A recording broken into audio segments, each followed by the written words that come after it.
History isn't just about big events. It's about the people who lived through them, made decisions, and shaped the world around them. In Canada between 1713 and 1800, leaders, explorers, warriors, and settlers all played their part in building the country's identity.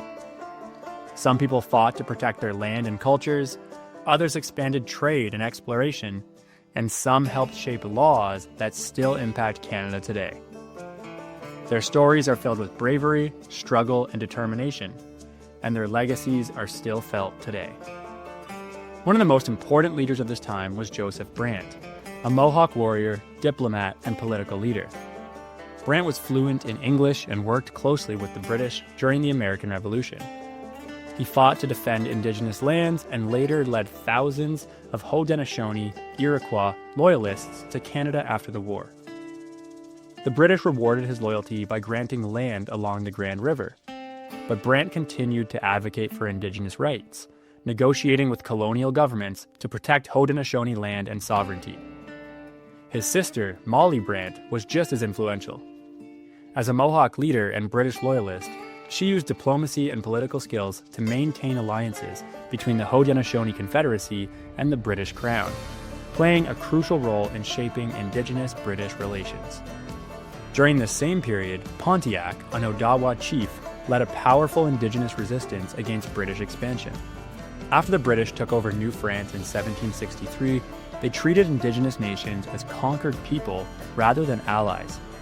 Pontiac organized a coalition of First Nations to push back, attacking British forts and settlements in what became known as Pontiac's War. His resistance forced the British to rethink their policies, leading to the Royal Proclamation of 1763, which recognized Indigenous land rights, at least on paper. Trade and exploration were also led by Métis and French traders, including Jean-Baptiste Cadotte. He was a key figure in the fur trade, strengthening ties between the British and Anishinaabe nations. His work set the foundation for the Métis people, who developed a unique identity blending Indigenous and European traditions. Meanwhile, explorers like Alexander Mackenzie were pushing westward. Mackenzie became the first European to cross North America to the Pacific Ocean, mapping vast territories and opening new trade routes. His journey helped Britain strengthen its claims in the West, but it also signaled more European expansion onto Indigenous lands. Back in the eastern colonies, British officials like John Graves Simcoe and Elizabeth Simcoe played major roles in shaping early Canada. John Graves Simcoe was the first lieutenant governor of Upper Canada and is known for abolishing slavery in Canada in 1793, making Upper Canada the first British colony to begin outlawing slavery. He also planned the settlement of York, which would later become Toronto.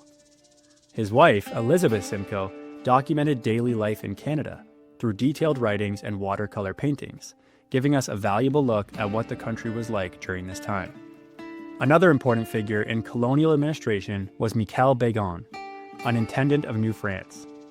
He helped expand farming and forestry, making Canada more self-sufficient. His support for the timber industry laid the groundwork for what would become one of Canada's biggest industries.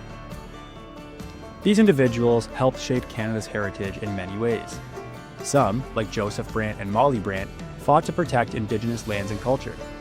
Others, like John Graves Simcoe and Pontiac, challenged political systems.